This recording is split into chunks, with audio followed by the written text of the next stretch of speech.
Ada yang bertanya kepada saya, Kak, kira-kira kalau kita posting konten dalam sehari lebih dari 2 atau 3 kali, kira-kira gimana ya kalau kita posting reels, kalau kita posting video atau foto terlalu banyak? Apa sih kira-kira dampaknya bagi kita? Nah, saya tidak bisa menyalahkan teman-teman juga karena saya yakin ketika teman-teman memposting konten tersebut pasti ada tujuannya. Yang pertama, mungkin teman-teman masih baru, jadi masih ingin mendapat banyak followers. Yang kedua, mungkin teman-teman saat ini sedang mengejar jam tayang, ya kan, untuk mendapatkan iklan in-stream ads ya, untuk VOD-nya. Dan ada lagi alasan-alasan lain. Sebenarnya seperti yang sudah saya jelaskan di video sebelumnya, untuk posting video, untuk posting konten di halaman Facebook kita, ada baiknya kita melihat berapa jumlah followers kita.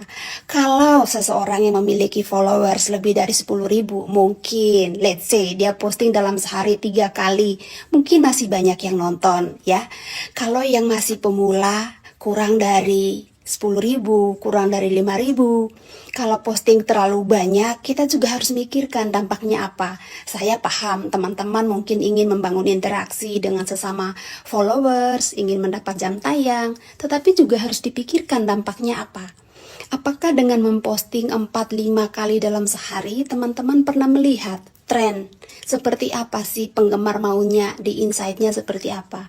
Apa pernah teman-teman itu mengevaluasi dengan saya memposting 5 kali atau 5 video atau 5 reels atau 2-3 reels ditambah dengan VOD foto dalam sehari, apakah saya mendapat banyak viewers, orang-orang banyak menonton, banyak interaksi dengan konten yang saya upload?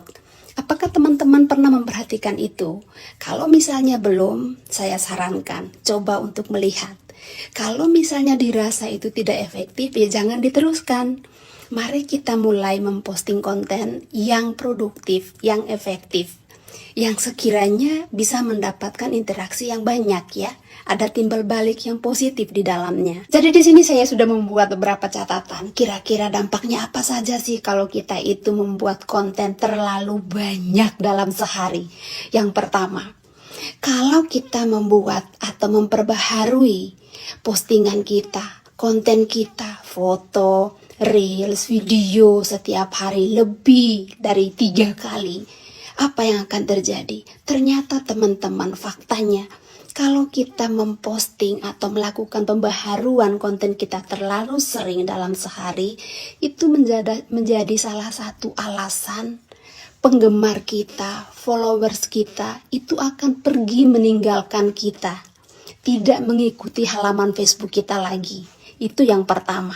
Yang kedua, membagi terlalu banyak konten dalam sehari akan membuat followers kita, pengikut kita, audiens kita itu merasa kewalahan, merasa frustrasi. Mana yang harus saya tonton? Yang pertama belum saya tonton, belum saya lihat. Oh, sudah ada yang baru lagi. Belum yang kedua, belum tonton juga. Ada lagi yang ketiga, keempat, dan seterusnya. Jadi mereka pusing, mereka merasa frustrasi. Lama-lama apa yang akan terjadi? Teman-teman bisa tahu nggak? Jadi yang ketiga, dengan melihat banyaknya postingan konten kita dalam sehari yang penuh sesak di halaman Facebook kita, itu bisa menimbulkan sentimen yang negatif. Mereka merasa bosan, mereka merasa frustrasi, kemudian mereka akan pergi meninggalkan dan tidak akan pernah mau mengikuti kita lagi. Karena merasa terlalu bosan, merasa terlalu penuh, merasa terlalu tidak ada yang menarik lagi yang mau saya simak karena terlalu penuh. Kesannya seolah-olah dipaksakan banget. Yang keempat, kalau kita memposting terlalu banyak konten dalam sehari, itu menyebabkan konten kita cenderung diabaikan. Dan interaksi dengan followers yang organik kita itu menjadi menurun. Dan itu sebenarnya tidak baik. Secara analitik Facebook itu benar-benar tidak menguntungkan di pihak kita. Jadi supaya kita itu tidak membuat hal itu terjadi, ya kita juga harus bisa mengevaluasi postingan kita setiap hari. Jangan memborbardir penggemar kita, followers kita, penonton kita, ya pengikut kita dengan bertubi-tubi video, foto, reels, dan lain sebagainya yang membuat mereka itu lelah untuk bisa melihat postingan-postingan kita. Jadi yang kelima, dengan memborbardir followers kita, dengan banyaknya konten yang kita upload setiap hari, itu akan membuat pesan yang ingin kita sampaikan dari konten yang kita upload, baik reels, foto, atau tulisan biasa, atau video-video VOD, itu akan terabaikan. Karena mereka juga akan bingung, ya, mau lihat yang mana, mau fokus pada postingan yang mana. Pesan yang ingin kita sampaikan dari masing-masing postingan kita itu tidak akan bisa diterima, tidak akan pernah bisa dimengerti oleh followers kita. Karena satu, misalnya kita mau membahas tentang Facebook, followers kita belum sempat menonton, kita sudah masukin lagi dengan video yang berikutnya. Otomatis informasi yang ingin kita sampaikan di video yang pertama kita upload tidak tersampaikan dengan baik pesannya. Nah, apakah itu yang teman-teman inginkan? Tentu saja tidak. Kalau teman-teman ingin efektif membuat video, reels, atau postingan-postingan lainnya, jaraknya itu jangan terlalu dekat, ya. Dalam sehari itu kalau teman-teman mau posting, ya maksimal 3 kali.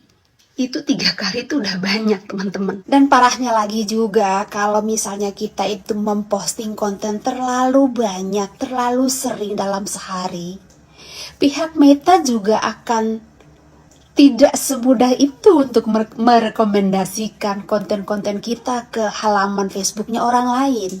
Itu yang perlu kita pahami, itu yang perlu kita ketahui, itu yang perlu kita pertimbangkan sebelum kita memborbardir halaman Facebook kita dengan konten-konten yang terlalu banyak dalam sehari. Jadi pikirkanlah dari segi efisiensinya, efisien atau tidaknya sebuah postingan kita itu untuk kita posting, ya.